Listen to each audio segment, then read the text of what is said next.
Hello दोस्तों, कैसे हैं आप सब। स्वागत है आपका एग्ज़ाम स्टडी में। और आज हम बात करने वाले हैं एक नए टॉपिक के बारे में, यानी कि ओ स्मार्ट स्कीम जो भी न्यूज़ में चल रही थी।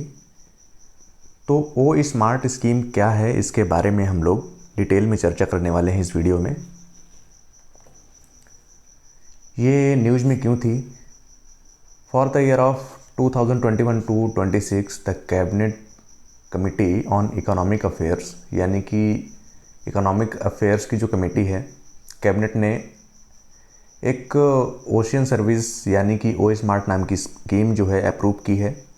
और यहाँ पर जो हमारा स्मार्ट है, देखिए जो भी गवर्नमेंट की स्कीम होती हैं, इनका जो भी नाम होता है उनका एक एब्रीविएशन होता है, एक मतलब होता है। तो एग्ज़ाम में ये ज़्यादा पूछा जाता है कि मान लीजिए कोई स्कीम है, जैसे कि स्मार्ट स्कीम है, इसमें जो ऐसे क्वेश्चन बनता है कि इस स्मार्ट में जो स्मार्ट स्कीम है इसमें आर का मतलब क्या है। ठीक है, तो आप आर का मतलब तभी बता सकते हैं जब आपको पूरी स्कीम का जो फुल फॉर्म है वो पता होगा, तभी आप बता सकते हैं। तो यानी कि आपको पूरी स्कीम में से आपसे कुछ भी एक वर्ड पूछ लेगा कि बताइए इसका मतलब क्या है।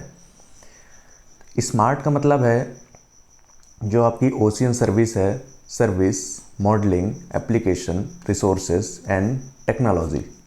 अब जैसे कि आपको स्मार्ट का फुल फॉर्म पता चल गया, इसका मतलब क्या है, ocean service, modelling, application, resource and technology. तो अब आपसे इसमें से कुछ भी पूछेगा कि स्मार्ट में एम का मतलब क्या है, ए का मतलब क्या है, आर का मतलब क्या है, तो आप आसानी से उसको टिक कर पाएंगे। तो वो स्मार्ट स्कीम लॉन्च की है और जो हमारी कैबिनेट है इकोनॉमिक अफेयर्स, उन्होंने अप्रूव कर दिया है। यानी कि जो भी ओशियन में सर्विसेज से लेकर, मॉडलिंग से लेकर, एप्लीकेशन, रिसोर्सेज, अनुपयोग, रिसोर्सेज, जो भी चीज़ें होंगी वो इस स्कीम के तहत आएंगी। इसके बारे में कुछ फैक्ट हैं जिनके बारे में हम लोग जान लेंगे। ये क्या है, एक फेडरल प्रोग्राम है, संघीय प्रोग्राम है, जिसमें से इनका उद्देश्य क्या है, ओशियन रिसर्च को इनकरेज करना। जो भी हमारे समुद्र से संबंधित जो भी रिसर्चेस होते हैं, अनुसंधान होते हैं, उसको इनकरेज करना, प्रोत्साहित करना। साथ ही अगर कोई भी वेदर सिस्टम है, यानी कि अर्ली वार्निंग देना, उसको इस्टेब्लिश में करना, ठीक है, उसको स्थापित करना। और it was first release in August of 2018। यानी कि अगर आपसे पूछ ले कि जो ओ स्मार्ट स्कीम है, ओ स्मार्ट स्कीम है, ये फर्स्ट टाइम कब लॉन्च हुई थी, तो आप बताएंगे 2018। 2018 अगस्त ऑफ 2018 में फ़र्स्ट टाइम ये रिलीज़ की गई थी। और अभी हाल ही में ये चर्चा में आई क्योंकि जो कमेटी है उसने अप्रूव कर दिया है और उन्होंने अपनी रिपोर्ट जो है सौंप दी है। तो पहली बार इसके बारे में जो बातचीत की गई थी वो 2018 में ये रिलीज़ किया गया था इसके बारे में। तो इसमें सबसे पहले तो इसमें ओशियन रिसर्च से संबंधित जो भी चीज़ें हैं उसको इस्टेब्लिशमेंट किया जाएगा। साथ ही जो भी वेदर सिस्टम है उसको, यानी कि अर्ली वार्निंग, पहले से ही वो चेतावनी दे दें, इस प्रकार का जो वेदर सिस्टम है उसको इस्टेब्लिश किया जाएगा इस स्कीम के तहत। अगली बात यह है कि इसके कौन कौन से उद्देश्य होंगे, ऑब्जेक्टिव क्या होंगे इस स्कीम के। तो जो भी इंफॉर्मेशन है, अपडेटेड इंफॉर्मेशन है, उसको कलेक्ट करना ऑन मरीन लिविंग रिसोर्सेज जो भी हैं हमारे, and there interaction with physical environment, जो भी हमारा भौतिक वातावरण है, पर्यावरण है, उससे जो भी लिविंग रिसोर्सेज से संबंधित जो भी इंफॉर्मेशन होगी और उनके बीच जो इंटरेक्शन होगा, उनकी इंफॉर्मेशन को कलेक्ट करना होगा। साथ ही in the Indian exclusive economic zone on regular basis, यानी कि रेगुलर बेसिस पर जो हमारा इंडियन एक्सक्लूसिव इकोनॉमिक जोन है उसके तहत ये सारी इन्फॉर्मेशन प्रोवाइड की जाएंगी। अब यहाँ पे आपने एक वर्ड देखा होगा, EEZ। EEZ क्या है? EEZ मैं आपको बता दूँ, ये एक एक्सक्लूसिव इकोनॉमिक जोन होता है।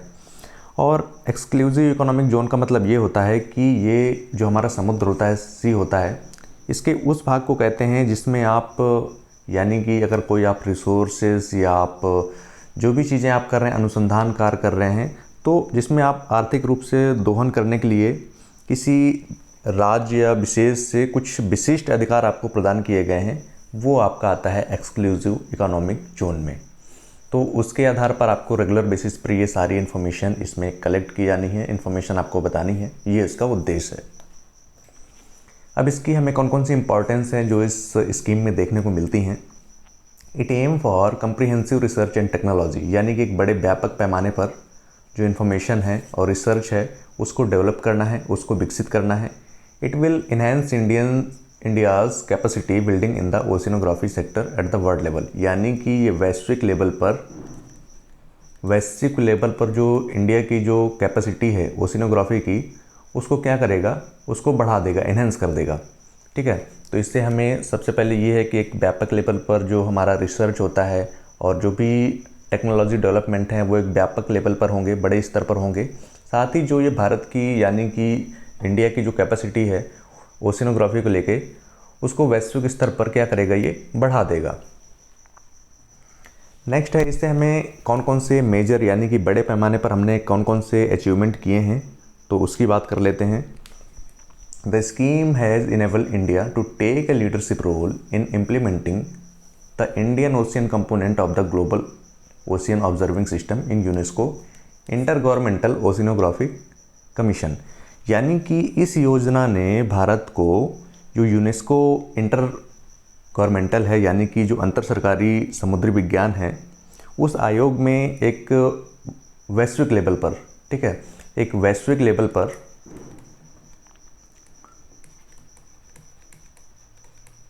वैश्विक स्तर पर अगर बात करें, वैश्विक जो महासागर अवलोकन प्रणाली है यानी कि जो भी ऑब्जर्विंग सिस्टम है, उसमें हिंद महासागर के घटक को लागू करने के लिए एक महत्वपूर्ण यानी कि एक महत्वपूर्ण भूमिका निभाएगा क्या, ओ स्मार्ट स्कीम। ये क्या है, एक महत्वपूर्ण भूमिका निभाएगा जो कि यूनेस्को का इंटर गवर्नमेंटल ओशिनोग्राफिक कमीशन है, उसके तौर पर एक ऑब्जर्विंग सिस्टम के तौर पर काम करेगा। और इससे काफ़ी सारे फ़ायदे हैं, एक तो टेक्नोलॉजी को लेके और जो भी ओशियन से संबंधित जो भी रिसर्चेस होती हैं और जो भी अनुसंधान होते हैं, उन सभी को लेके एक काफ़ी बहुत सारी चीज़ें हैं जो हम लोग अचीव करेंगे। तो इनके कई सारे उद्देश्य हैं और काफ़ी सारी चीज़ें हैं इस स्कीम की। तो इससे संबंधित कौन कौन से क्वेश्चन हमारे एग्ज़ाम में पूछे जा सकते हैं। सबसे पहले तो आपसे पूछ सकता है कि स्मार्ट का फुल फॉर्म क्या है, और स्मार्ट का फुल फॉर्म ऐसे डायरेक्टली नहीं पूछता है, अब जो पूछने का तरीका है एग्ज़ाम में वो चेंज हो गया है। मैंने आपको बताया स्मार्ट जैसे है तो उसमें SMART है, उसमें से आपको कोई भी वर्ड आपको दे देगा और पूछेगा कि इसका मतलब क्या है। ऐसे ही आप एग्ज़ाम में क्वेश्चन आते हैं, आप देख भी रहे होंगे, आप एग्ज़ाम देते हैं तो उसमें आप देखते हैं कि इस टाइप से ही क्वेश्चन जो है हमारे फ्रेम होते हैं।